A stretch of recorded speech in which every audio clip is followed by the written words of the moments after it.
మన రక్షకుడును మన ప్రభువైన యేసుక్రీస్తు వారి నామంలో మీ అందరికీ ప్రత్యేకమైనటువంటి వందనాలు, ఉదయకాల శుభాలు తెలియచేస్తూ ఉన్నాను. అందరికీ వందనాలు. బాగున్నారమ్మా? అందరం బాగున్నారా? మేము బాగున్నామన్న వాళ్ళు అందరూ ఒకసారి చెయ్యెత్తి దేవునికి స్తోత్రం చెప్తారా? అంటే చెయ్యెత్తలేని వాళ్ళందరూ బాగాలేదా? మేము బాగున్నామండి అన్న వాళ్ళందరూ కూడా చెయ్యి పైకి లేపి దేవునికి స్తోత్రం చెబుదాం. హల్లెలూయా, హల్లెలూయా. అయితే అందరూ బాగున్నారు. ఎవరికి ఏ బాధలు లేవు, కష్టాలు లేవు, శ్రమలు లేవు, ఇబ్బందులు లేవు, శోధనలు లేవు. అందరూ బాగున్నారు. అయితే ఏమంతేనా? నాకే బాధ లేదు, నాకే కష్టం లేదు, నాకే ఇబ్బంది లేదు, నాకే శోధన లేదు, నాకే శ్రమ లేదు, నాకు అన్నీ కూడా సమృద్ధిగా ఉన్నాయి, ఏ కష్టం లేకోకుండా సంతోషంగా ఉన్న వాళ్ళందరూ ఇప్పుడు చెప్పండి స్తోత్రం. మరి బాగున్నారా అంటే బాగున్నామన్నారు ఏమ్మా? అంటే ఈ పలకరింపుతోనే నేను వాక్య ధ్యానాంశాన్ని ప్రారంభించబోతూ ఉన్నాను. బాగున్నారా అని నేను అడిగిన మాటకి మీరందరూ కూడా బాగున్నామని చెప్పారు. సరే, మనం ఎక్కడైనా ఆ ఊరు వెళ్ళినప్పుడో ఈ ఊరు వెళ్ళినప్పుడో బంధువుల్ని కలిసినప్పుడో స్నేహితుల్ని కలిసినప్పుడో మొట్టమొదటిగా అడిగే మాట కూడా ఇదే, బాగున్నారా అని అడుగుతాం. వాళ్ళు కూడా సింపుల్గా ఒక మాట చెప్పేస్తారా, బాగున్నామంటారు. మనం కూడా మనల్ని ఎవరైనా అడిగినా సరే మనం కూడా అదే చెప్పేస్తాం. ఏమనంటే బాగున్నారంటే బాగున్నామని చెప్పేస్తాం. కానీ మరొక విషయాన్ని నేను అడిగినప్పుడు, నిజంగా బాగున్నారా, మీకు ఏ కష్టం లేదా, ఏ శ్రమ లేదా, ఏ శోధన లేదా, ఏ విధమైనటువంటి సమస్యలు లేవా, నిజంగా బాగున్నారా అని అంటే మాత్రం చెప్పలేకపోతున్నారు. అంటే పైకి బాగున్నారా అంటే బాగున్నామని చెబుతున్నాం, కానీ మనకు తెలియకుండానే మన హృదయంలో, మన మనస్సులో, మన జీవితాల్లో కొన్ని బాధాకరమైనటువంటి సంగతులు ఉన్నాయా లేవా?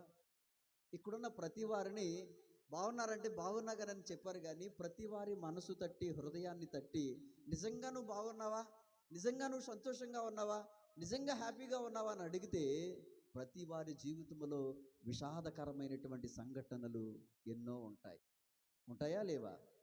నాకు ఈ కష్టం ఉందండి, నాకు ఈ శ్రమ ఉందండి, నాకు ఈ బాధ ఉందండి, నాకు పిల్లల మాట వినట్లేదు, నా భర్త సరిగా ఉండట్లేదు, లేకపోతే ఇంట్లో ఆర్థిక ఇబ్బందులు, లేకపోతే కుటుంబ సమస్యలు, లేకపోతే ఇల్లు లేదు, లేకపోతే ఉద్యోగం లేదు, లేకపోతే వ్యాపారాల్లో నష్టం, లేకపోతే రకరకాలైనటువంటి సమస్యలు. కొంతమందికి అనారోగ్య సమస్యలు, బీపీలు, షుగర్లు కదా, రకరకాలైనటువంటి సమస్యలు.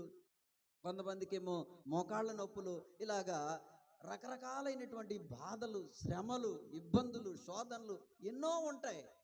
మనస్సు తట్టి అడిగితే నిజంగా బాగున్నావా అని అంటే అందరూ చెప్తారు, నాలో కూడా బాధాకరమైన సంఘటనలు ఉన్నాయి, నాలో కూడా విచారకరమైనటువంటి సంఘటనలు ఉన్నాయి, నాలో కూడా ఎవ్వరికి చెప్పుకోలేక నాలో నేను రహస్యంగా అనుభవిస్తున్నటువంటి వేదన నాలో ఉంది అంటామా? ఒక్కొక్కరిది ఒక్కో బాధ. ఆలోచన చెయ్యండి. పెళ్లి కానోడిది ఒక బాధ అయితే పెళ్ళైనోడిది ఇంకో బాధ.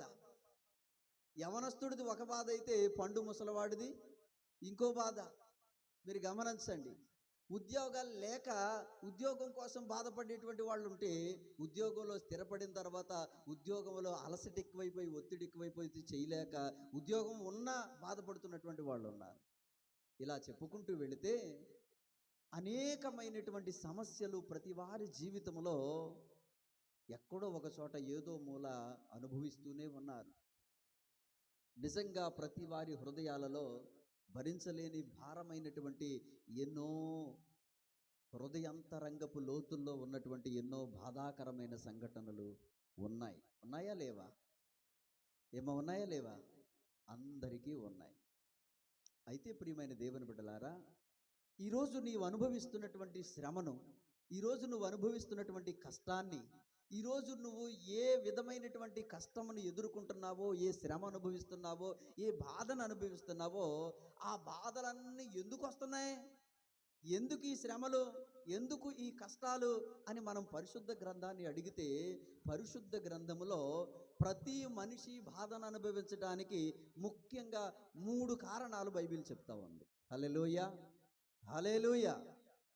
ఈ 3 కారణాలను చాలా శ్రద్ధగా మీరు వినగలిగితే, నువ్వు అనుభవిస్తున్నటువంటి ప్రతి బాధ ఈ 3 కారణాల్లో ఏదో ఒకదానికి ఖచ్చితంగా చెందిందై ఉంటుంది. మీరు గమనించండి. కాబట్టి చాలా శ్రద్ధగా ఈరోజు ఈ మాటలను ఆలకించాలని నేను మీకు తెలియచేస్తూ ఉన్నాను. ఈ మాటల యొక్క ఆంతర్యాన్ని నీవు గ్రహించాలని నేను మీకు తెలియచేస్తూ ఉన్నాను.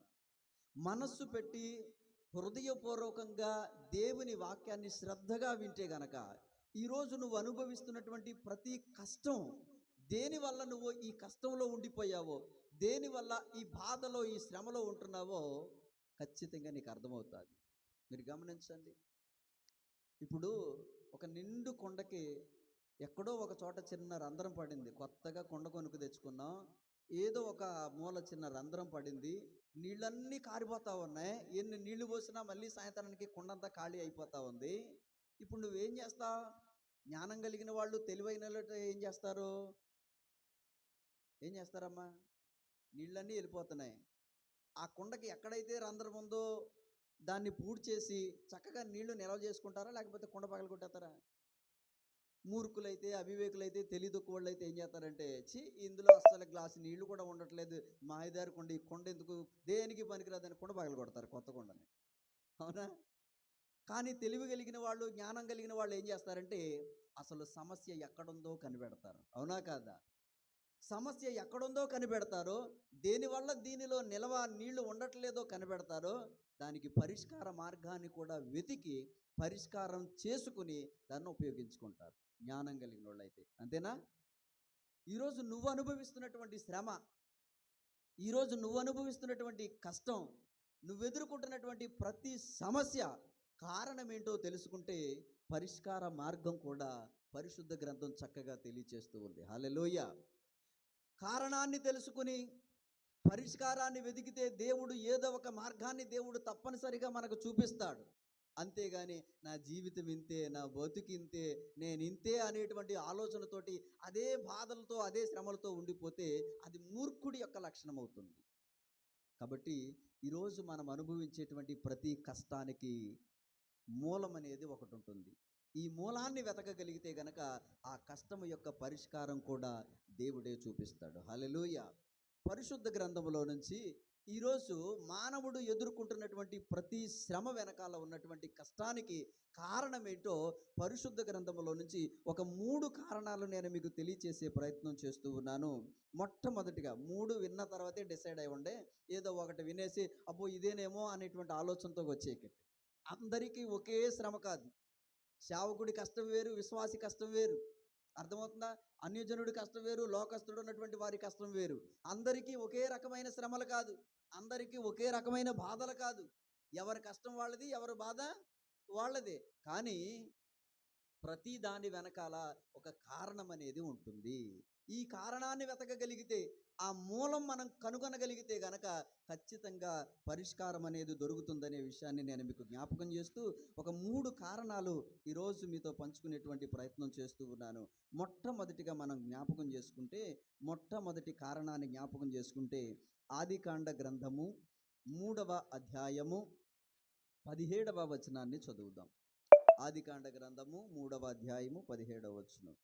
ఆయన ఆదాముతో నీవు నీ భార్య మాట విని తినవద్దని నేను నీకు ఆజ్ఞాపించిన వృక్షఫలములు తింటివి గనుక నీ నిమిత్తము నేల శపింపబడి ఉన్నది, ప్రయాసముతోనే నీవు బ్రతుకు దినములన్నీ దాని పంట తిందువు, అది ముండ్ల తుప్పలను గచ్చపొదలను నీకు మొలిపించును, పొలములోని పంట తిందువు, నీవు నేలకు తిరిగి చేరు వరకు నీ ముఖము చెమట కార్చి ఆహారము తిందుము, ఏలయనగా నేల నుండి నీవు తీయబడుతివి గనుక నీవు మన్నే గనక తిరిగి మన్నైపోవుదు అని చెప్పాడు. ప్రియమైన దేవుని బిడ్డలారా, మానవుడికి, తొలి మానవుడికి మొట్టమొదటిగా ఎదురైన కష్టం ఈరోజు నేను మీకు జ్ఞాపకం చేస్తున్నాను. ఒకసారి ఆలోచన చేయండి. దేవునితో స్వయంగా ప్రతిరోజు ప్రతి చల్లపూట ముఖాముఖిగా మాట్లాడేటువంటి మొదటి మానవులు ఏదేని తోటలో దేవుడు ఉంచబడినటువంటి ఆ మంచి ఆ ఆ తోటలో విలాసవంతమైనటువంటి చక్కని జీవితాన్ని అనుభవిస్తున్నటువంటి మొదటి మానవులు చక్కగా ఏ విధమైనటువంటి కష్టము లేకుండా, బాధ లేకుండా, శ్రమ లేకోకుండా ప్రతిరోజు కూడా విలాసవంతమైనటువంటి చక్కని జీవితాన్ని అనుభవిస్తున్నటువంటి ఓ మహిమ దేహాన్ని ధరించి మీరు గమనించండి. ఇప్పుడు ఉన్నటువంటి వాతావరణ పరిస్థితులే ఆదిలో కూడా ఉన్నాయి. ఆదిలో కూడా ఇలాంటి వాతావరణ పరిస్థితులు ఉన్నప్పటికీ కూడా ఇవే వాతావరణ పరిస్థితులకి మహిమ దేహముతోటి వారు ధరించుకుని ఈ వాతావరణ పరిస్థితులన్నిటికీ కూడా తట్టుకుని సంతోషంగా దేవునితో జీవించగలిగేటువంటి ఒక విలాసవంతమైనటువంటి జీవితాన్ని గడిపేవారు మొదటి మానవులు. అవునా కాదా? మీరు గమనించండి. దేవుడు మొదట సృష్టిలో ప్రారంభించినటువంటి ఈ సృష్టి క్రమాన్ని మధ్యలో ఏమీ మోడిఫికేషన్ ఏమి చేయలే. అప్పటి నుంచి ఇప్పటి వరకు ఒకటే సూర్యుడు, ఒకటే భూమి, ఒకటే చంద్రుడు, అవే నక్షత్రాలు, అంతేనా? మధ్యలో ఏమైనా దేవుడు దావీదు కాలంలో కానీ, అబ్రహాం కాలంలో కానీ, లేకపోతే ఇంకా ఎవరి కాలంలోనైనా మళ్ళీ సూర్యుడిని చంద్రుడిని ఏమైనా మార్పులు జరిగినాయా? ఏమైనా జరిగినాయా? అంటే ఆదాము కాలములో ఉన్న సూర్యుడే ఇప్పుడు ఉన్నాడు. అవునా కాదా? మాట్లాడతలేదు. అవునా కాదా? ఆదాము కాలములో ఉన్న చంద్రుడే ఇప్పుడు ఉన్నాడు. మధ్యలో దేవుడేమి సృష్టి క్రమాన్ని ఏమి మోడిఫికేషన్ ఏమి మధ్యలో ఏమి మార్పు చేర్పులేమి చెయ్యలా. చేస్తానన్నాడు ఆయన. క్రొత్త ఆకాశం, క్రొత్త భూమి ఇంకా చేస్తానన్నాడు, కానీ ఇంకా ఏమీ చేయలేదు. అంటే ఇప్పుడు గమనించండి. పొద్దున్నే మేము 8 గంటలకు బయలుదేరి వచ్చాం. మేము వచ్చేటప్పటికి అయ్యగారి రూమ్లో కూర్చొని కొంచెం టీ తాగాం. మేము వచ్చేటప్పటికి ఫ్యాన్ గిరగిర స్పీడ్గా తిరుగుతుంది. రాగానే కట్టేశాం. కారణం ఏంటంటే మేము వచ్చినప్పుడు చాలా చలి ఎక్కువగా ఉంది. చలేసేస్తుంది లోపల. అసలే బయట చలి అనుకుంటే లోపల ఇంకా చలేసేస్తా ఉంది. కబుక్కుని కట్టేశాం. అప్పుడు ప్రకాష్ అయ్య గారు అప్పుడే స్నానం చేసి వచ్చి మళ్ళీ ఆయన వచ్చి ఫ్యాన్ వేశారు. అయ్యో చలి ఎక్కువైపోతుందని మళ్ళీ మేము కట్టేశాం. మళ్ళీ ఆయన అలా వెళ్ళి ఎలా వచ్చి మళ్ళీ ఫ్యాన్ ఆగిపోయింది ఏంటంటే మళ్ళీ ఫ్యాన్ వేశారు. మాకు చలేసేస్తుంది, ఒక వణికిపోతా ఉన్నాం. ఎందుకు ఫ్యాన్ ఆగిపోతుందంటే అన్న మేమే కట్టేస్తున్నాం, మాకు చలేసేస్తుంది అన్నాం. ఎందుకంటే మేము వచ్చిన వాతావరణం చలిలో వచ్చాం కాబట్టి ఈ చలికి మేమేమయ్యా తట్టుకోలేకపోతున్నాం కాబట్టి కట్టేస్తున్నాం. మీరు గమనించండి. గట్టిగా ఎండగాసినా తట్టుకోలేము, గట్టిగా మంచు కురిసినా తట్టుకోలేము, గట్టిగా వర్షం వచ్చినా తట్టుకోలేము. మనం తట్టుకుంటామా? లేవు. ఇప్పుడు వాతావరణ పరిస్థితులకి మంచు అయితే స్వెటర్ వేసుకుని వెళ్ళిపోవాలి, ఎండ అయితే నీడగా ఉన్నప్పుడే ప్రయాణం చేయాలి, చల్లగా ఉన్నప్పుడే ప్రయాణం చేయాలి. ఒకవేళ వర్షం అయితే గొడుగు లేకపోయినా, స్వెటర్ లేకపోయినా, రెయిన్ కోట్స్ లేకపోయినా బయటికి వెళ్ళం. ఇవే పరిస్థితులు ఆదిలో కూడా ఆది మానవులైనటువంటి మొట్టమొదటి మానవులైనటువంటి ఆదాము హవ్వల వాతావరణ పరిస్థితుల్లో కూడా ఇలాంటి పరిస్థితులే ఉన్నాయి. మరి మనకలాగా వాళ్ళు స్వెటర్లు వేసుకోలేదు, మనకలాగా వాళ్ళు రెయిన్ కోట్స్ వేసుకోలేదు, మనకలాగా వాళ్ళు ఏమీ కదా. ఇప్పుడు మనం వాతావరణ పరిస్థితులకి చూడండి, చేతులకి గ్లౌజులు వేసుకుంటాం, తలకి హెల్మెట్ పెట్టుకుంటాం, కళ్ళజోడు పెట్టుకుంటాం, సాక్స్లు వేస్తాం, ఇంకేవేవో రకరకాలవన్నీ ఏ వాతావరణానికి తట్టుకోగలిగేటువంటి ఇవన్నీ మనం ధరించేస్తూ ఉంటాం. ఇవేమైనా ఆదాము గారు వేసుకున్నారమ్మా? కానీ వాళ్ళు తట్టుకున్నారు. అవునా కాదా? ఇదే వాతావరణ పరిస్థితులకి వారు తట్టుకున్నారు. ఎండకి, చలికి, మంచుకి దేవుడు అనుగ్రహించినటువంటి ఓ మహిమ దేహముతోటి విలాసవంతమైనటువంటి మంచి జీవితాన్ని జీవించారు వాళ్ళు. శ్రేష్టమైనటువంటి ఆహారం, ఇంకా ఈ భూమి మీద ఇప్పుడున్నటువంటి కంటే ఇంకా ఎక్కువ ప్రాణులు ఆదాము అవ్వలతో పాటే జీవించిన ఏది వాళ్ళకి ఏమాత్రము హాని చేసిందా? చేయలేదు. ఏదైనా తోటలో పాము కరిచింది ఆదాము గారు నన్ను ఏమన్నా రాసిందా? లేదు. మీరు గమనించండి. ఇదే వాతావరణ పరిస్థితులు ఇలాంటివే ఉన్నప్పుడు కూడా వాళ్ళకి ఏ విధమైన హాని జరగలేదు, ఏ విధమైనటువంటి ఏ కీడు జరగలేదు. చక్కగా విలాసవంతమైన జీవితం జీవించారు. దానితో పాటు దేవుని సహవాసం, ప్రతిరోజు చల్లపూటన దేవునితో సహవాసం, దేవునితో మాట్లాడేటువంటి భాగ్యం, ఇలాంటి ఉన్నతమైనటువంటి ఓ మంచి భాగ్యాన్ని కేవలం తాను చేసినటువంటి స్వయంకృత అపరాధం వలన విలాసవంతమైన ఒక లగ్జరీ జీవితాన్ని, ఓ విలాసవంతమైనటువంటి ఓ ఉన్నతమైనటువంటి దేవునితో గడిపే జీవితాన్ని ఒక్కసారిగా పోగొట్టేసుకున్నాడు. దేవుడు ఒక్కసారిగా ఆ ఉన్నటువంటి ఏదేను తోటని ఒక్కసారిగా కనుమరుగు చేసేశాడు. వెంటనే వెలివేయబడిన వాడిగా బయటికి నెట్టేసేసరికి ఉన్నటువంటి స్పెషాలిటీస్ అన్నీ పోయినాయి. ఇదేంటి, నిన్నటిదాకా సలేలేదు, ఇవాళ సలేసేస్తుంది. నిన్నటిదాకా ఎండ చెమట పట్టలేదు, ఇప్పుడు చెమట పట్టేస్తా ఉంది. ఇప్పుడేమో నిన్నటిదాకానేమో రకరకాలైనటువంటి వృక్ష ఫలాలు, ఆహారం ఆకలేసినన్ని చక్కగా తినేసేవాళ్ళం, ఇప్పుడు ఎక్కడ ఏమీ కనబడతా లేదు. అంటే మానవుడి జీవితంలోనికి తొలిసారిగా భయంకరమైనటువంటి కష్టం ఎదురైంది, భయంకరమైనటువంటి శ్రమ ఎదురైంది. దేవుడు అన్నాడు, నీ నిమిత్తము నేల శపింపబడి ఉన్నది, ఇక నుంచి నీవు చెమట కారిస్తేనే కానీ ఆహారం నీకు రాదని దేవుడు శపించేశాడు. అంటే మొదటి మానవుడు అనుభవించినటువంటి శ్రమకి కారణం ఏంటంటే తాను చేసిన పాపమును బట్టి. మొట్టమొదటిగా మానవుడు అనుభవించే శ్రమకి మొదటి కారణం ఏంటో తెలుసా? తాను చేసిన పాపాన్ని బట్టి. దాన్ని ఏమన్నారంటే స్వయంకృత అపరాధము అన్నారు. తెలిసి కావాలని ఉద్దేశపూర్వకంగా దేవుడు చెప్పినటువంటివి కొన్ని ఆజ్ఞలను అతిక్రమించి, దేవుడు అనుమతించలేనటువంటి ఎన్నో కార్యాలను తన జీవితంలో చేసేసి, ఇది దేవుడు అంగీకరించడు, ఇలా చేస్తే దేవుడికి నచ్చదు అని తెలిసి కూడా మాట్లాడకూడనివి మాట్లాడేసి, అనకూడనివన్నీ అనేసి, చూడకూడనివన్నీ చూసేసి, ప్రవర్తించకూడని ప్రతి చెడు ప్రవర్తన అంతా ప్రవర్తించేసి మానవుడు ఏం చేశాడంటే దేవునికి విరోధముగా పాపము చేసి శ్రమను తెచ్చుకుంటున్నాడనే విషయాన్ని నేను మీకు జ్ఞాపకం చేస్తూ ఉన్నాను. కాబట్టి ప్రియమైనటువంటి దేవుని బిడ్డలారా, దేవుడు విధించినటువంటి ఒక ఆజ్ఞను అతిక్రమించి మానవుడు తొలిసారిగా తాను చేసిన స్వయంకృత అపరాధాన్ని బట్టి శ్రమను అనుభవిస్తున్నాడు అనే విషయాన్ని మీకు జ్ఞాపకం చేస్తున్నాను. నీ జీవితంలో కూడా ఒకవేళ ఇప్పటికీ అదే రకమైనటువంటి శ్రమ అయితే, అదే రకమైనటువంటి కష్టము నీ జీవితంలో ఉంటే, ఒకవేళ నీవు నీ స్వయంకృత అపరాధాల వల్ల, నీవు చేసే అనుదిన జీవితంలో కొన్ని పాప కార్యాల వల్ల, నీవు దేవునికి విరోధంగా జీవించేటువంటి కొన్ని సంఘటనల వల్ల నీవు శ్రమను అనుభవిస్తున్నావేమో, ఈరోజు ఒకసారి ఆలోచన చేసే ప్రయత్నం చేద్దాం. అందుకనే దేవుని పరిశుద్ధ వాక్యం తెలియచేస్తూ ఉంది. విలాప వాక్యముల గ్రంథములో ఒకసారి మనం చూసినప్పుడు 5వ అధ్యాయము, విలాప వాక్యములు 5వ అధ్యాయము 16వ వచనమును మనం చూసినప్పుడు అక్కడ ఏమని రాయబడి ఉందంటే, మా తల మీద నుండి కిరీటము పడిపోయిను, మేము పాపము చేసి ఉన్నాము కాబట్టి మాకు శ్రమ అని రాయబడి ఉంది. పాపము చేయటం వల్ల మానవుడికి ఏమి కలుగుతుందో తెలుసా? శ్రమంట. పాపము చేయటం వల్ల మాకు శ్రమ అని ఇక్కడ రాయబడి ఉంది. అంటే మానవుని జీవితంలో శ్రమ అనుభవించడానికి మొదటి కారణం ఏంటంటే తాను చేసిన పాపమై ఉండొచ్చు. తెలుసో తెలియకో అజ్ఞానము చేత దేవునికి విరోధముగా నడిచినటువంటి ఏదో ఒక రకమైనటువంటి పాపము తమ మీద ఏలుబడి చేయటం వల్ల ఆ పాపము వలన వచ్చినటువంటి శ్రమ మానవుడు అనుభవిస్తున్నాడేమో ఒకసారి ఆలోచన చేయాలి.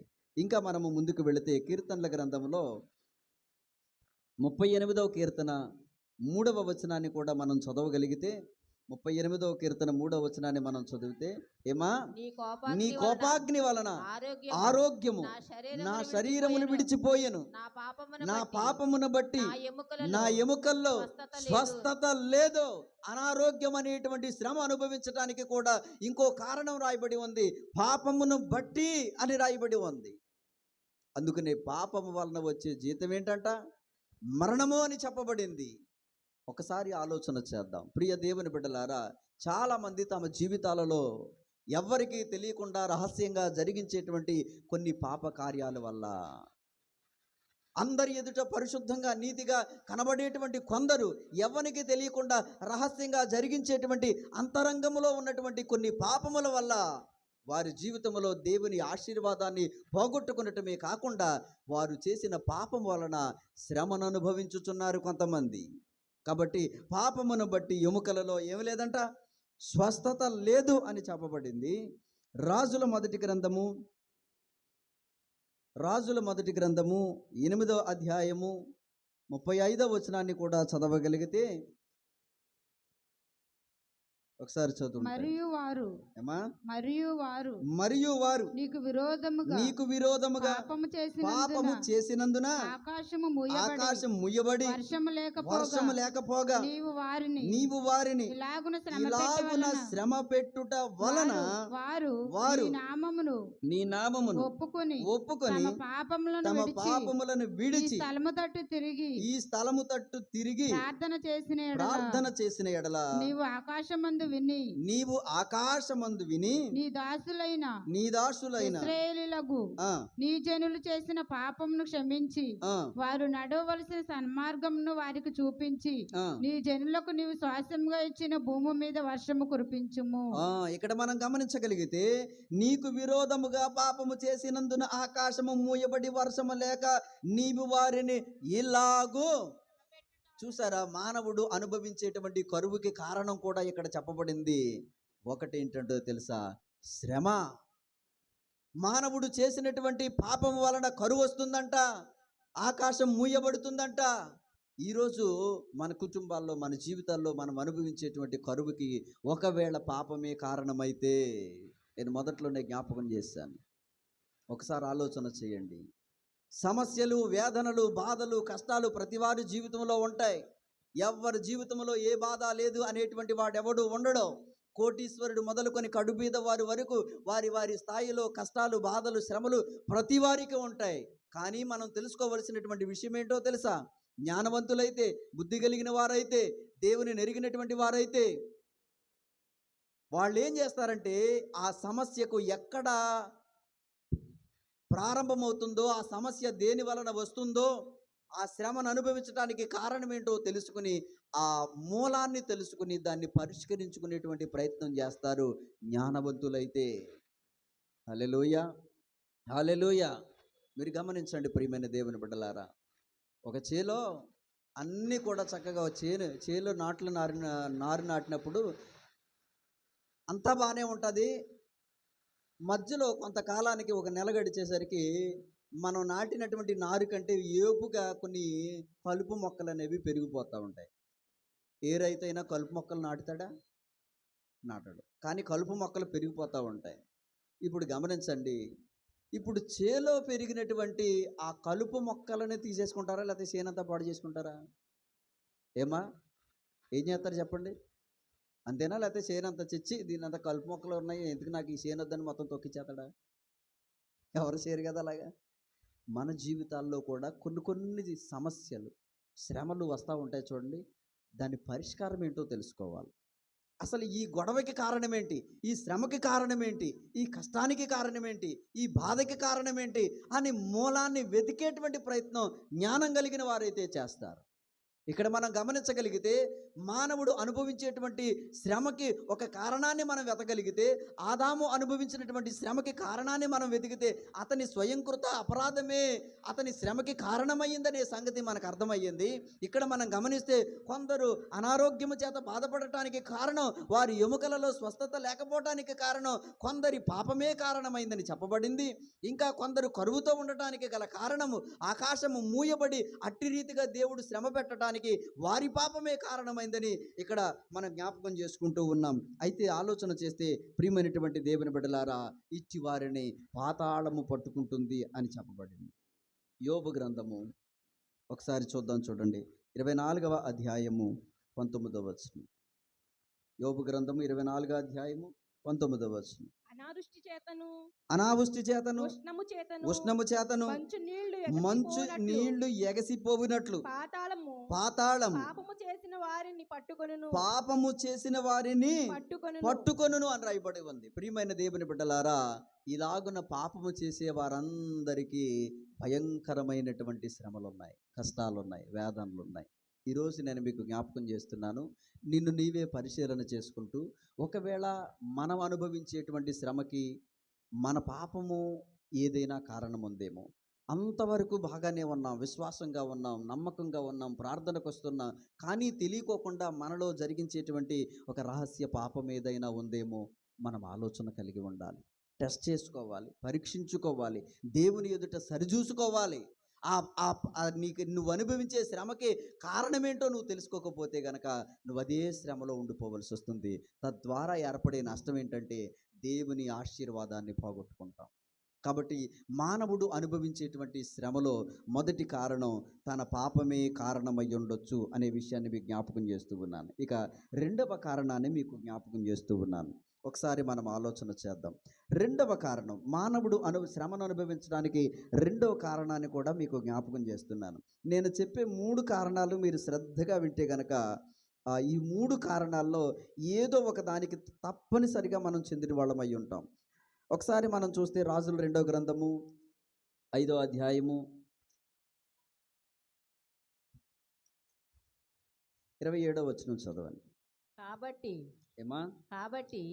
నయమానుకు కలిగిన కుష్టు నీకును నీ సంతతికి సర్వకాలము అంటియుండును అని చెప్పగా వాడు మంచువలే తెల్లనైన కుష్ఠము కలిగి ఎలీషా ఎదుట నుండి బయటకు వెళ్ళెను. జాగ్రత్తగా వినండి ప్రియమైన దేవుని బిడ్డలారా. ఒక మనిషి శ్రమను అనుభవించడానికి, కష్టాన్ని అనుభవించడానికి మొదటి కారణం తను చేసిన పాపం అయి ఉంటే, రెండో కారణాన్ని చెప్తున్నాను, చాలా శ్రద్ధగా వినండి. ఈ రెండో కారణం ఇది తను చేసిన పాపం కాదు, మీరు గమనించండి. రెండో కారణాన్ని జాగ్రత్తగా మీరు ఆలకించాలని మనవి చేస్తూ ఉన్నాను. సిరియా దేశానికి సైన్యాధిపతి అయినటువంటి నయమాను అనేటువంటి ఒక వ్యక్తి ఉన్నాడు. ఇతని గురించి బైబిల్లో చెప్పబడినటువంటిది విషయం ఏంటంటే, ఇతడు యుద్ధమందు గొప్ప పరాక్రమశాలి అని చెప్పబడింది. ఈ నయమాను ఎలాంటి వాడంట? గొప్ప పరాక్రమశాలి అని చెప్పబడింది. అయితే ఇంత గొప్ప పరాక్రమశాలి, ఒక దేశంలో ఉన్నటువంటి మిలిటరీ వ్యవస్థ అంతటికీ కూడా అధిపతిగా ఉన్నటువంటి ఈ నయమాను ఇంత గొప్ప పరాక్రమశాలి అయినా కానీ ఎవరికీ తెలియకోకుండా ఇతనిలో ఉన్నటువంటి ఒక బలహీనత ఏంటంటే కుష్టు అనేటువంటి ఒక రోగం ఉంది ఇతనికి. ఏముంది? ఈ కుష్టుని కనబడుకోకుండా చాలా మట్టుకు కవర్ చేసుకు తిరుగుతున్నాడు. కానీ ఎంత కవర్ చేసుకున్నా వారి బలహీనతలన్నీ ఎక్కడ తెలుస్తాయి? పురుషులైనా స్త్రీలైనా సరే ఏ బలహీనతలు ఎంత కవర్ చేసుకుని బయట తిరిగినా కానీ ఎక్కడ తెలిసిపోతాయి? ఇంట్లో తెలిసిపోతాయి. అవునా కదా? ఆలోచన చేస్తే ఒకరోజు ఈ సిరియా వాళ్ళు ఇశ్రాయేలు దేశం మీదకి దండెత్తి అక్కడ కొంతమందిని చెరగొని తీసుకొచ్చినటువంటి వారిలో ఓ పాపను కూడా తీసుకొచ్చేస్తారు. ఇశ్రాయేలీలో ఒక చిన్నదాన్ని తీసుకొచ్చేస్తారు. అతను ఏం చేస్తాడంటే తీసుకొచ్చినటువంటి ఆ చిన్నదాన్ని ఏం చేస్తాడంటే ఈ సైన్యాధిపతి తన ఇంట్లో పని చేసుకోవడానికి పెడతాడు. ఈ పరాక్రమశాలి అయినటువంటి ఈ నయమాను ఇంట్లో మొత్తం మీద తిరుగుతున్నటువంటి సమయంలో, మరి బట్టలు మార్చుకున్నప్పుడు, స్నానం చేసినప్పుడు, సంథింగ్ ఏ సమయంలో మొత్తం మీద ఆ చిన్న పాప ఈ నయమాను చూసిందో మొత్తం మీద కుష్టు కనబడింది. సరే, ఆ చిన్నది ఏం చెప్పిందో తెలుసా? షుమ్రోన్లో ఉన్నటువంటి ప్రవక్త దగ్గరికి వెళితే నా యజమానుని యొక్క కుష్టు నయమైపోవును అని చెప్పింది.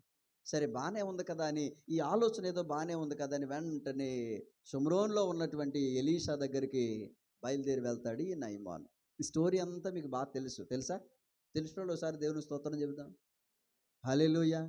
అయితే ఎదరికి స్కిప్ చేసేనా? చెప్పవసరం లేదు కదా, కొంచెం ఎదరికి స్కిప్ చేసేనా? తెలుసు కదా మీకు ఈ స్టోరీ అంతా, రైట్. వెళ్ళిన తర్వాత ఎలీషా అన్నాడు, పలానా దేశాన్ని నుంచి సైన్యాధిపతి వచ్చాడు అని అనగానే ఎలీషా అన్నాడు, అక్కడ యోర్దాన్ ఉందయ్యా, ఒకసారి వెళ్ళి 7 సార్లు ములుగురా అన్నాడు. యోర్దాన్లోకి వెళ్ళి 7 సార్లు ములుగురా అని అనగానే ఈయన కోపం వచ్చేసింది. చాలామందికి సులువుగా తగ్గుతుంది అని అంటే కనుక, అబ్బా ఏదైనా సులువుగా ఉండేది అని అంటే కొంతమందికి అంగీకారం ఉండదు, చాలా ప్రాసెస్ కావాలి. ఇప్పుడు మీరు గమనించండి, మనకేమైనా సమస్యలు ఉన్నాయి, అయ్యగారు పలానా బాధ అండి, పలానా కష్టం అండి అయ్యగారు అని చెప్పారు. ప్రకాష్ అయ్య గారు అన్నారు సింపుల్గా, అమ్మా ఉపవాస ప్రార్థన చేయమ్మా అని అన్నారు సింపుల్గా. ఊరుకోండి, ఉపవాస ప్రార్థన ఏంటండి? నడిచి గుణదాలు వెళ్ళిపోనండి. అంటారు. ఎలా వెళ్ళిపోవాలంట? నడిచేసి ఉండదంట. పెద్ద ప్రాసెస్ కావాలి మనకి. సింపుల్ చిన్న చిన్న వద్దు. అయ్యగారు ఏమో సింపుల్గా ఓ రోజు ఉపవాసం పెట్టుకుని మీ ఇంట్లో ప్రార్థన చేసుకోమ్మా, నేను కూడా ప్రార్థన చేస్తానన్నారు. అబ్బెబ్బే ఇలాంటి చిన్న చిన్నవి కుదరవు మనకి. నడిచి గుణదాలు అయిపోనండి, లేకపోతే ఇంకోటి చేశానండి, అది చేశానండి. ప్రాణానికి ఆయాసకరమైనటువంటి పెద్ద ప్రాసెస్ పనులు కావాలి మనకి. ఈ నయమాను కూడా అనుకుంటున్నాడు, ఓ భీం బుష్ అని మొత్తం మీద ఏదో చేసేయాలి, మొత్తం మీద పొర్లు దండాలు పెట్టించేయాలి, మొత్తం మీద ఇంకోటి ఏదో మోకాళ్ళ మీద మొత్తం ఎరుసలే మెట్లు ఎక్కించేయాలి ఏదో అనుకున్నాడు. అయ్యేమీ లేకోకుండా సింపుల్గా అన్నాడు, నువ్వు 7 సార్లు 1 2 3 అని మొత్తం 7 సార్లు ములిగొచ్చాయి అన్నాడు. ఇంత సింపుల్గా చెప్పేటప్పుడు కోపం వచ్చింది చూడండి. అసలు సంతోషపడాల్సింది పోయి ఏం చేశాడు? కోపం వచ్చింది. మొలగనన్నాడు. అక్కడ పాపం నాలంటి ఎవడో కూడా ఒక దాసుడు వచ్చాడు.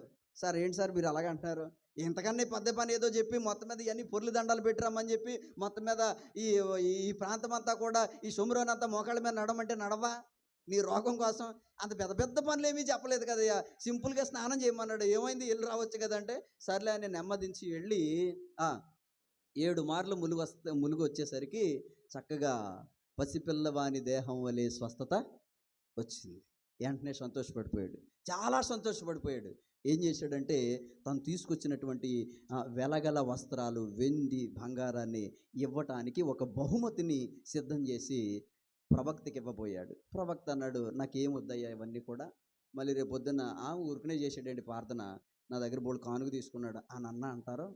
ఎందుకు వచ్చిందిలే అని చెప్పేసి, నాకు వద్దయ్యా అలాంటివి, ఇప్పుడు నాకు సమయం కాదు ఇవన్నీ సంపాదించుకోవడానికి, కాబట్టి ఇవేమీ నాకు వద్దు, తీసుకెళ్ళిపో అన్నాడు. చాలా రిక్వెస్ట్ చేసినా సరే తీసుకెళ్ళిపో అన్నాడు. సరే వద్దన్నాడు కదా అని చెప్పేసి చాలా సంతోషంతో తిరిగి మరలా సిరియాకి వెళ్ళిపోతా ఉంటే ఆ వద్దన్న దాని మీద కన్నుపడింది ఒకడికి. చెప్పండి పేరు. అబ్బా మీరు చాలా యాక్టివ్గా ఉన్నారు. హల్లెలూయా, హల్లెలూయా. ఈ గెహాజీ ప్రవక్త యొక్క శిష్యుడు. నా యజమానుడు వద్దన్న దానిని నేను కొంత తెచ్చుకుందును అని చెప్పి ఓ 2 తీసుకుని దారిలో వెళ్ళి పరిగెత్తుకుని వెళ్ళి, ఇప్పుడేనండి, ఇందాకంటే ఎలీషా గారు వద్దన్నారు కానీ ఇప్పుడేనండి ఒక 2 యవనస్తులు వచ్చారు, వాళ్ళని పంపించడానికి కొంత వెండి, కొన్ని బట్టలు ఇవన్నీ కావాలి అని చెప్తే, ఎంత కావాలి అని అంటే కొంత చెప్తాడు. చెప్తే దానికి అంతెందుకు, ఇంకా అంతకు మించి ఎక్కువే తీసుకో అని చెప్పేసి రెట్టింపిస్తాడు. తీసుకుని వచ్చేసాడు కదా. సరే అక్కడ దాకా మోసుకుని వచ్చేసిన తర్వాత లోపల పెట్టేశాడు. ఎక్కడో మొత్తం మీద సీక్రెట్గా దాచేసాడు. మరగినట్లుగా ప్రవక్త దగ్గరికి వెళ్ళారు. ఎలీషా అంటున్నాడు, ఎక్కడికి వెళ్ళావు గెహాజీ? ఏమన్నాడు? ఎక్కడికి వెళ్ళావు? ఏం చెప్పాలి అప్పుడు? ఏదో కక్కుతుపడ్డాను మీకంటే ఏమీ లేదంటే నాకు ఉందంటే మరి ఆశ వెళ్ళని తెచ్చుకున్నాను అనంటే బాగుండు. అక్కడితోటే ఏమన్నాడు తెలుసా? ఎక్కడికి వెళ్ళలేదు, ఇక్కడే ఉన్నాను. ప్రవక్త చెప్పిన మాట, నా మనస్సు నీతో రాలేదా అని చెప్పి ఒక శాపాన్ని పెట్టాడు. ఏంటా శాపం? మీరు చదివింది అదే కదా. ఏంటా శాపం? కాబట్టి నయమానుకు కలిగిన కుష్టు నీకును నీ సంతతికి. ఆగుతల్లి చాలమ్మా. ఇప్పుడు గమనించండి, ఈ దుష్ట ఆలోచన వచ్చింది ఎవరికి? మీరు చెప్పాలి, చాలా యాక్టివ్గా ఉండాలి. ఈ దుష్ట ఆలోచన వచ్చింది ఎవరికి? ఒకడికే కదా. గెహాజీ ఒక్కడికే ఈ ఆలోచన వచ్చింది. గెహాజీ ఒక్కడే తెచ్చుకున్నాడు. పాపం కూడా మోసుకురావడానికి ఇద్దరిని తీసుకెళ్ళాడు కానీ వాళ్ళకి ఏమి అవ్వలేదు. ఇక్కడ పెట్టేసి మీ పని మీరు చూసుకోండి అన్నాడు. పాపం వాళ్ళకి కూడా ఏమి అవ్వలేదు. ఇచ్చాడా? ఇవ్వలా. ఈ ఒక్క ఆలోచన, ఈ దుష్ట ఆలోచన వచ్చింది, ఒక్కడికే వచ్చింది. మరి శిక్ష ఎవరికి పడాలి? ఆ ఒక్కడికే పడాలి. అంతేనా మీరు అనేది? మరి శాపం ఎంతమందికి పెట్టాడో తెలుసా? ప్రవక్త ఎంతమందికి పెట్టాడు? ఇప్పుడు చదవండి. నీ సంతతికిని సర్వకాలము ఇదే కుష్టు అంటియుండునని చెప్పగా వాడు మంచు వలె తెల్లనైన కుష్ఠము కలిగి ఎలీషా ఎదుట నుండి. అబ్బబ్బబ్బా, ఎంత ఘోరమైనటువంటి పాపమో చూడండి. తాను చేసినటువంటి పాపాన్ని బట్టి, తాను చేసిన దుష్టత్వాన్ని బట్టి, తాను చేసినటువంటి ఒక చెడ్డ క్రియను బట్టి తనతో పోలేదంట. పాపం తన సంతతి అంట, తన కుటుంబం అంట. వాళ్ళు ఏం చేశారండి పాపం? నీకు నీ సంతతికి అన్నారు. పోనీ ఎన్ని రోజులు? 1 సంవత్సరం, 2 సంవత్సరాలు, ఎంతకాలం అంట? సర్వకాలము అన్నారు. అబ్బబ్బబ్బా, ఎంత దారుణమైనటువంటి శాపమో చూడండి. అంటే నేనేం జ్ఞాపకం చేస్తానంటే, మానవుడు అనుభవించేటువంటి శ్రమల్లో 2వ రకం శ్రమ ఏంటో తెలుసా? వంశ పారపర్యంగా వచ్చేటువంటి శ్రమ కూడా ఉంది.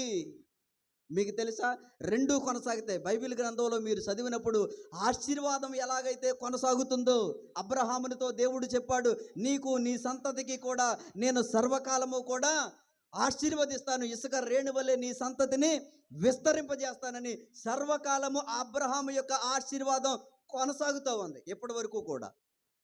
అందుకనే జక్కయ్యని చూసి ఏమన్నాడు తెలుసా, నువ్వు ఇతను కూడా అబ్రహాము కుమారుడే అన్నారు. అంటే అబ్రహాము యొక్క వారసత్వపు ఆశీర్వాదంలోనికి జక్కయ్యను కూడా తీసుకున్నారు.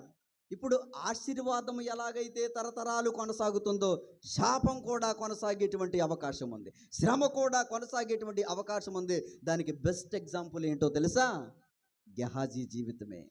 గెహాజీ ఒక్కడే పాపం చేశాడు, గెహాజీ ఒక్కడే తెచ్చుకున్నాడు, గెహాజీ ఒక్కడే దాన్ని దాచుకున్నాడు, గెహాజీ ఒక్కడే అబద్ధం ఆడాడు.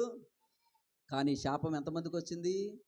తనకి, తన కుటుంబానికి, తన సంతతికి, తరాలన్నిటికీ కూడా. అందుకనే పరిశుద్ధ వాక్యము తెలియచేస్తున్నటువంటి మాటను మనం గమనించగలిగితే, ప్రియ దేవుని బిడ్డలారా, ఒకసారి నిర్గమాకాండ గ్రంథములో మనం చూసినప్పుడు, నిర్గమాకాండ గ్రంథము 34వ అధ్యాయము,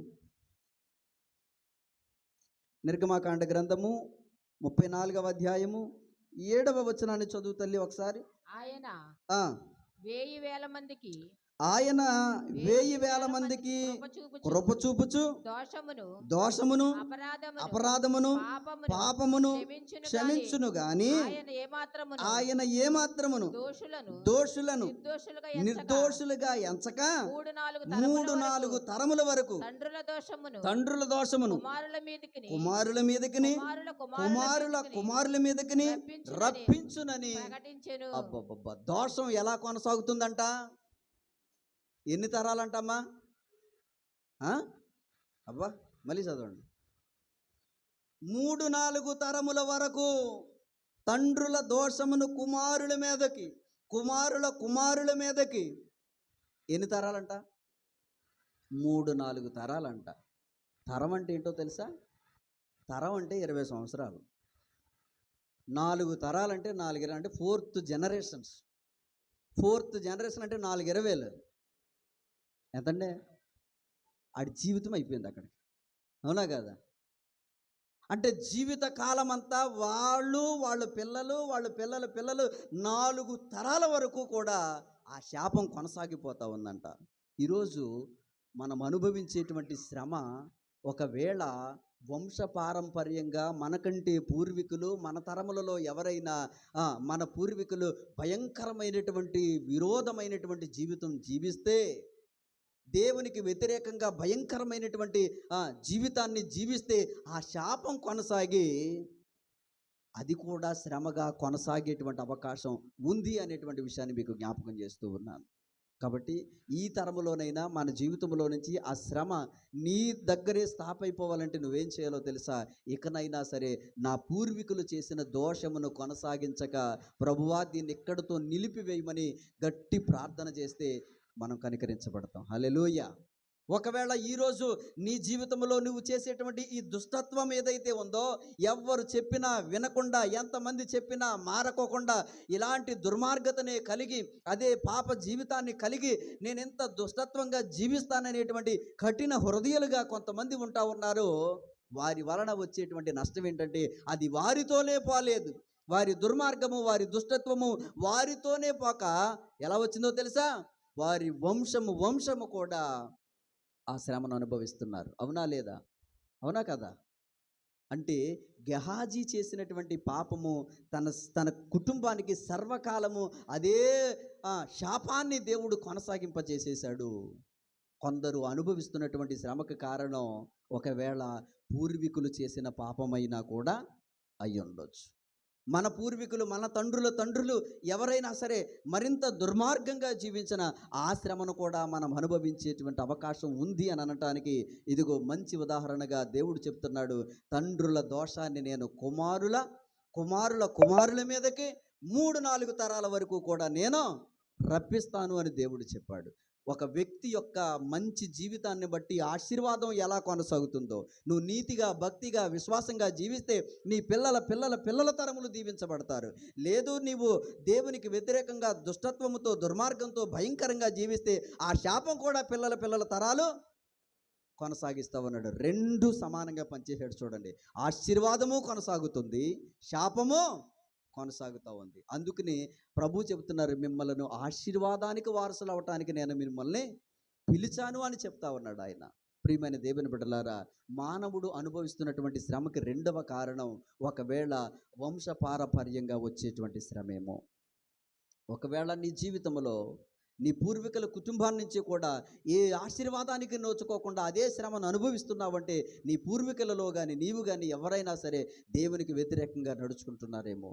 నీ జీవితంలోనైనా ఇప్పుడైనా నీవు మారు మనసు పొంది మంచి ఆత్మీయ జీవితం కలిగి ఉంటే నీ పిల్లలు కూడా ఆ ఆశీర్వాదాన్ని చూడగలిగేటువంటి భాగ్యాన్ని దేవుడు ఇవ్వబోతూ ఉన్నాడు. ఇది మానవుడు అనుభవిస్తున్నటువంటి రెండవ రకమైనటువంటి శ్రమ అనేటువంటి విషయాన్ని నేను మీకు జ్ఞాపకం చేస్తూ ఉన్నాను. దీని కొనసాగింపుగా ఒక రిఫరెన్స్ మీకు చూపించే ప్రయత్నం చేస్తూ ఉన్నాను. ఒకసారి ఇర్మియా గ్రంథము 32వ అధ్యాయాన్ని మనం చూసి ముందుకెళ్ళే ప్రయత్నం చేద్దాం. ఇర్మియా గ్రంథము 32వ అధ్యాయం 18వ వచనం చదువు తల్లి ఒకసారి. నీవు వేవేల మందికి కృప చూపుచు తండ్రుల దోషమును వారి తరువాత వారి పిల్లల ఒడిలో వేయువాడవు. ఆలోచన విషయంలో చాలు తల్లి. ఇక్కడ మనం గమనించగలిగితే నీవు వేవేల మందికి కృప చూపువాడు, అయితే తండ్రుల దోషాన్ని వారి తరువాత వారి పిల్లల ఒడిలో. కాబట్టి మన దోషం మన పిల్లలకి మీదకి వెళ్ళకూడదు. మనం చేసే దుర్మార్గత వల్ల మన పిల్లలు ఎందుకు శ్రమ అనుభవించాలి, వాళ్ళ పిల్లలు ఎందుకు శ్రమ అనుభవించాలి? మన పిల్లలకి మనము ఆశీర్వాదాన్ని ఇవ్వాలి తప్ప శాపాన్ని మనం ఇవ్వకూడదు. గెహాజీ చేసినటువంటి ఓ దుర్మార్గమైనటువంటి పని ఎంత గొప్ప ఆధిక్యతను పోగొట్టుకున్నాడో చూడండి. ఏలియా దగ్గర శిష్యరకం చేసినటువంటి ఎలీషా ఏలియా కంటే గొప్ప కార్యాలు చేశాడు. మరి ఎలీషా దగ్గర శిష్యరకం చేసేటువంటి గెహాజీ కూడా అలాంటి స్థానాన్ని పొందుకోవలసిన వాడు కాస్త ఏం పొందుకున్నాడు? శాపాన్ని పొందుకున్నాడు. అది మనిషిని వంశపారంపర్యంగా ఏడిపించేటువంటి అదో రకమైనటువంటి శ్రమ అనేటువంటి విషయాన్ని నేను మీకు జ్ఞాపకం చేస్తున్నాను. మూడో రకమైనటువంటి శ్రమ ఏంటో తెలుసా? మూడో శ్రమ కూడా నేను మీకు జ్ఞాపకం చేసి ముగించే ప్రయత్నం చేస్తూ ఉన్నాను. మూడో రకమైన శ్రమ మత్తయి సువార్త 5వ అధ్యాయం 11వ వచనం. నా నిమిత్తము మూడో రకమైన శ్రమను గురించి మీకు జ్ఞాపకం చేస్తున్నాను. మత్తయి సువార్త 5వ అధ్యాయము 11వ వచనం. నా నిమిత్తము జనులు మిమ్మును నిందించి హింసించి మీ మీద అబద్ధముగా చెడ్డ మాటలెల్లా పలుకునప్పుడు మీరు ధన్యులు సంతోషించి ఆనందించుడి పరలోకమందు మీ ఫలము అధికమగును. ఇలాగున వారు మీకు పూర్వమందుండిన ప్రవక్తలను హింసించిరి. మానవుడు అనుభవించేటువంటి రకమైనటువంటి శ్రమలలో మూడో శ్రమ ఏంటో తెలుసా? దేవుణ్ణి బట్టి. ఒకటి, మనిషి చేసినటువంటి తన స్వయంకృత అపరాధం వల్ల చేసిన పాపాన్ని బట్టి వచ్చే శ్రమ ఒకటైతే, రెండవది తన పూర్వీకులు చేసిన పాపమును బట్టి వంశపారంపర్యంగా వచ్చేటువంటి శ్రమ రెండవదైతే, మూడవది ఏంటో తెలుసా? దేవుణ్ణి బట్టి కూడా శ్రమలు ఉన్నాయా లేవా? ఒక అన్యజనుడు రక్షించబడి దేవునిలోనికి వస్తే, ఒక అన్యజనురాలు రక్షించబడి దేవుణ్ణి అంగీకరిస్తే వెంటనే తమ కుటుంబీకులు, బంధువుకులు ఏమంటారో తెలుసా? నువ్వు భలే తెలుసుకున్నావు నిజమైన దేవుణ్ణి, సంతోషంగా చర్చికి వెళ్ళు, ప్రార్థన చేసుకో, చక్కగా ఉండు, మతం పుచ్చుకున్నావు కాబట్టి బాగా దేవునిలో ముందుకెళ్ళు అని అంటారా? ఏమంటారు చెప్పండి? అన్ని జనుల్లో నుంచి దేవునిలోనికి వచ్చిన వాళ్ళకి తెలుస్తుందండి ఆ బాధ. ఎన్ని హింసలు పెడతారో, ఎన్ని బాధలు పెడతారో మీరు ఆలోచన చేయండి. ఈరోజు దేవుణ్ణి అంగీకరించినందుకే, మంచి విశ్వాస జీవితాన్ని కలిగి ఉన్నందుకు కూడా మానవుడు శ్రమను అనుభవిస్తూ ఉన్నాడు. మొదటి శ్రమ పాపాన్ని బట్టి వచ్చింది, అది తప్పనిసరిగా సరి చేసుకోవాలి. రెండవది వాడి పూర్వీకు నుంచి వచ్చింది, అది కూడా సరి చేసుకోవాలి. వాడి తరములోనే దానికి స్వస్తి పలికే ప్రయత్నం చేయాలి. మూడవది ఏంటంటే దేవుణ్ణి బట్టి వస్తే అది ధన్యులంట. హల్లెలూయా! ఈరోజు దేవునిని బట్టే, నిజంగా నీ యథార్థతను బట్టే నువ్వు శ్రమను అనుభవిస్తే, నువ్వు దేవుణ్ణి నమ్ముకున్నందుకే నీ మీద ఒకవేళ చెడ్డ మాటలు పలికితే నువ్వు ధన్యుడు అని దేవుని వాక్యం తెలియజేస్తుంది. హల్లెలూయా. కాబట్టి మనం చదువుకున్నటువంటి మూలవాక్య భాగాన్ని మనం చూసినప్పుడు పేతురు పత్రికలో, మొదటి పేతురు పత్రిక 4వ అధ్యాయంలో మనం చదువుకున్నాం కదా. అక్కడ చూస్తే 16వ వచనాన్ని కూడా మనం చదవగలిగితే గనక అక్కడ ఏమని రాయబడి ఉందో తెలుసా? ఎవడైనను క్రైస్తవుడైనందుకు బాధ అనుభవించిన ఎడల అతడు సిగ్గుపడనవసరంలా, ఎందుకంటే ఆ పేరును బట్టి దేవుణ్ణి మహిమపరచాలి. హల్లెలూయా. దేవుడిని బట్టి వచ్చేటువంటి శ్రమ గొప్ప ధన్యకరమైనది. అపోస్తులందరూ కూడా దేవునిని బట్టి శ్రమను అనుభవించారు, ధన్యకరమైనటువంటి జీవితాన్ని కలిగి ఉన్నారు. వారు ధన్యులో. దావీదు దేవునిని బట్టి శ్రమను అనుభవించాడు, యోబు దేవునిని బట్టి శ్రమను అనుభవించాడు. ఇలాగా ఆయనకి ఇష్టమైనటువంటి ప్రియభక్తులందరూ దేవునిని బట్టి శ్రమను అనుభవించారు. వారు ధన్యులో. ధన్యులే కాదా? మీరు ఆలోచన చేయండి. దేవుణ్ణి బట్టి వచ్చేటువంటి శ్రమలు ఉంటాయి. నువ్వు క్రైస్తవ్యాన్ని అంగీకరిస్తావు. ఒకడు క్రైస్తవుడైనందుకు బాధను అనుభవిస్తే ఏం చేయాలంట? సంతోషించాలంట. ఏం చేయాలి? సంతోషించాలి. ఈరోజు దేవుని బిడ్డలకి ఎదురయ్యేటువంటి శ్రమలు అన్యజనుల్లో నుంచి, మత ఛాందసవాదుల నుండి, మతోన్మాదుల నుండి, ఉన్మాద శక్తుల నుండి, దురాత్మల నుండి భయంకరమైనటువంటి శ్రమలు దేవుని బిడ్డలు అనుభవిస్తున్నారు. అవునా కాదా? మీరు గమనించండి.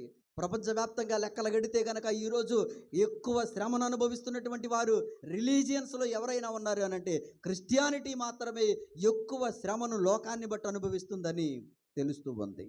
మీరు ఆలోచన చేయండి. ఎక్కడికక్కడ క్రైస్తవుల మీద దాడులు జరుగుతూ ఉన్నాయి, భయంకరంగా మందిరాలు కూల్చేస్తూ ఉన్నారు. ఇంకా ఆలోచన చేస్తే అనేక ప్రాంతాలలో సజీవ దహనం చేసేస్తూ ఉన్నారు. స్వచ్ఛందంగా దేవుణ్ణి ఆరాధించుకోవడానికి లేకుండా కేవలం అతడు చేసిన నేరమేమీ కాదు, కేవలం క్రైస్తవుడైనందుకే, దేవుణ్ణి నమ్మినందుకే ఎన్ని శ్రమలు అనుభవిస్తున్నాడో ఆలోచన చేయండి. ఎంతోమంది భయంకరంగా హతసాక్షులైపోతూ ఉన్నారు. మీరు గమనించండి ప్రియమైనటువంటి దేవుని బిడ్డలారా. మతము అనేటువంటి పిచ్చి, మతము అనేటువంటి మత్తును ఎక్కించుకున్నటువంటి ఉన్మాదం కలిగినటువంటి వ్యక్తులను ఈ దుష్టుడైనటువంటి సాతానుగాడు ప్రేరేపించి క్రైస్తవ బిడ్డలను ఆలోచన చేస్తే మొదటి సంఘ ప్రారంభంలో నుంచి ఏర్పడినటువంటి హింస ఇప్పటి వరకు ఆరలేదండి. అది ఎక్కడో ఒక చోట, ఏదో ఒక చోట ప్రతి సంవత్సరము కూడా క్రైస్తవుడు అనుభవిస్తున్నటువంటి బాధల యొక్క సంఖ్య పెరుగుతూనే ఉంది, కానీ తగ్గుతా లేదు. వేల మందిగా, లక్షల మందిగా ఆలోచన చేయండి. హిట్లర్ సమయంలో అనేక మంది క్రైస్తవులను హింసించారు. ప్రతి పరిపాలనలో కూడా క్రైస్తవులని ప్రతి చోట కూడా హింసిస్తూనే ఉన్నారు. అవునా కాదా? ఈరోజు క్రైస్తవుడు అనుభవిస్తున్న బాధలు ఒక రకం కాదు. ఒక రకంగా మనం ఆలోచన చేస్తే దేవుణ్ణి నమ్మినందుకు ఇంటి వారే కొంతమంది వ్యతిరేకమవుతూ ఉన్నారు. దేవుణ్ణి అంగీకరించినందుకు ఇరుగు పొరుగు వారే వ్యతిరేకమవుతూ ఉన్నారు.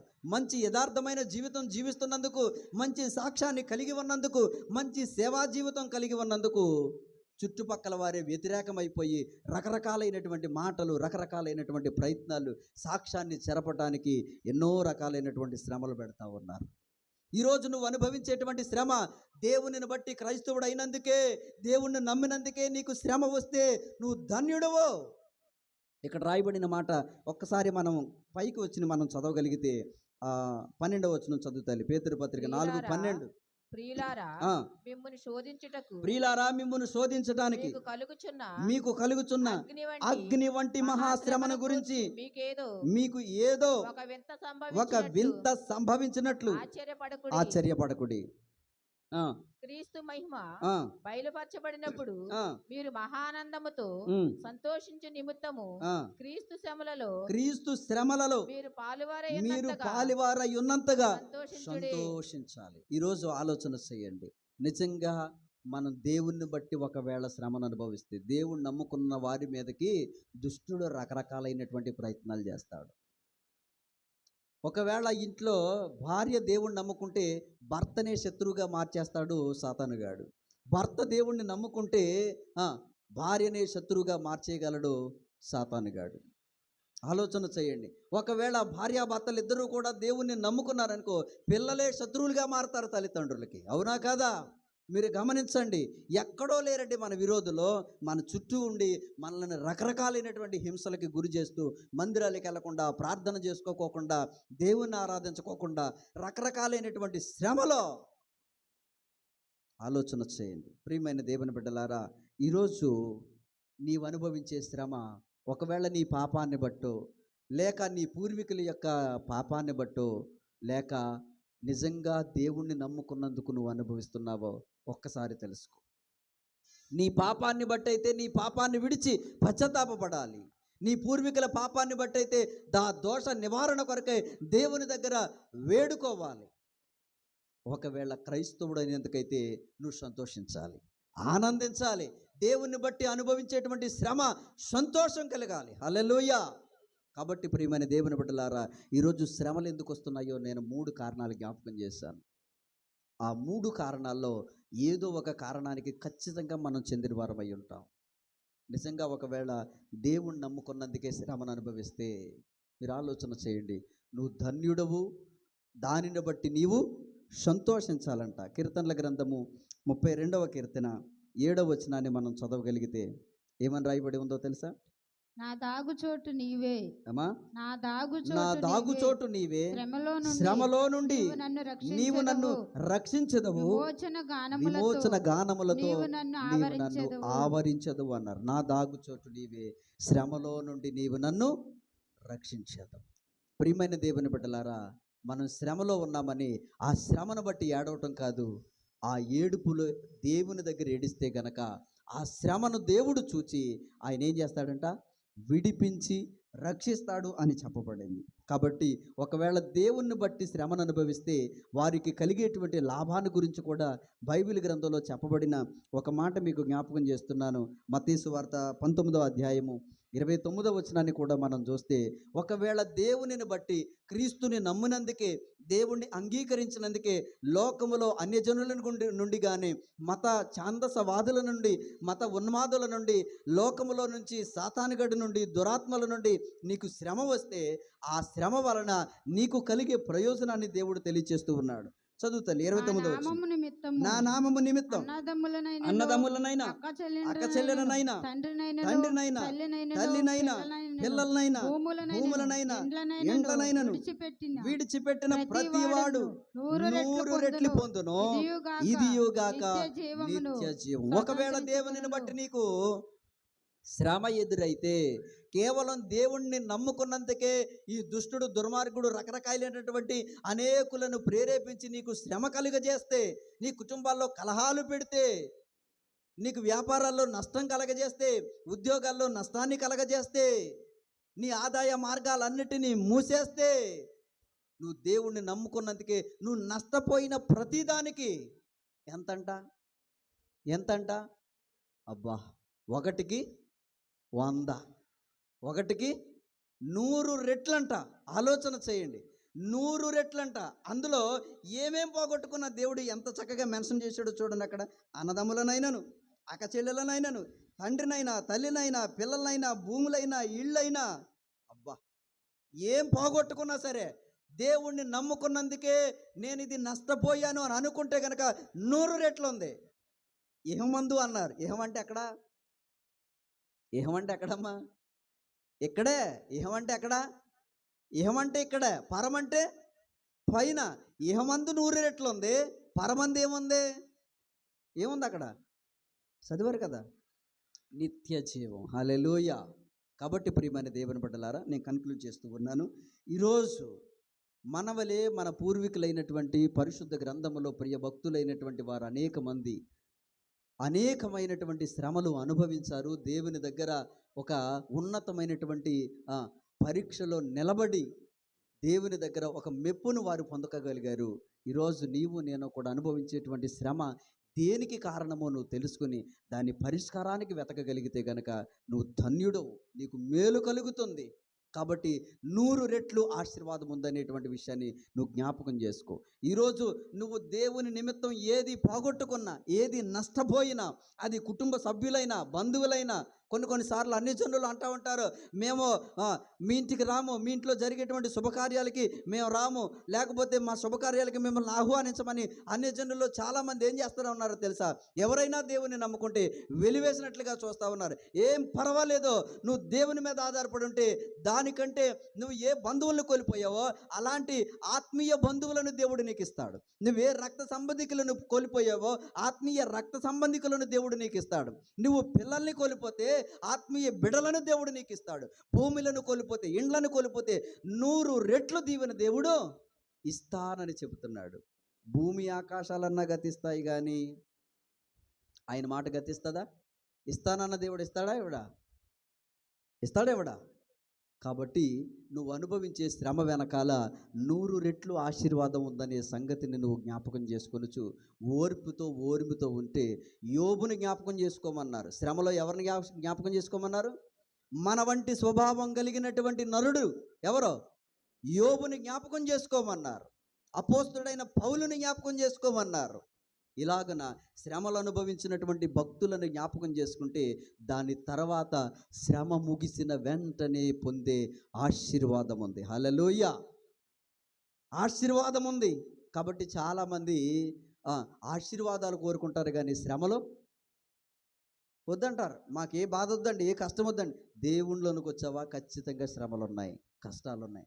ఓర్చుకుని నిలబడితే 100 రెట్ల ఆశీర్వాదం ఉంది. హల్లెలూయా. లేదంటే పోగొట్టుకుంటాం.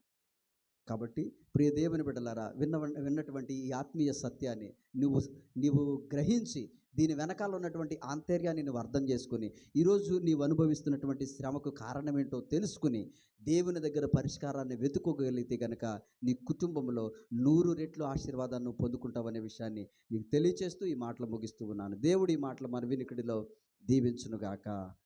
ఆమేన్. కళ్ళు మూసుకోండి, ప్రార్థన చేసుకుందాం. చిన్న ప్రార్థన చేసుకుందాం.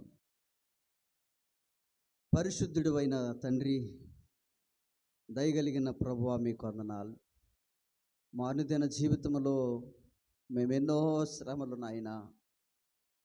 శ్రమ ముగిసిన వెంటనే శ్రమ, కష్టం వెంబడి కష్టం, వేదన వెంబడి వేదన. దీనికి కారణం ఏంటో మాకు తెలియదు నాయనా. నీవు సమస్తము ఎరిగిన దేవుడవు. ఈరోజు మేము అనుభవిస్తున్న శ్రమకి కారణం ఒకవేళ మా పాపమైతే దయతో మన్నించు నాయనా. ఒకవేళ మా పూర్వీకుల పాపమైతే దయచేసి ప్రభువా వారి దోషమును మా తరములోనే నిలిపివేసి ఆశీర్వాదాన్ని దయచేయండి తండ్రి.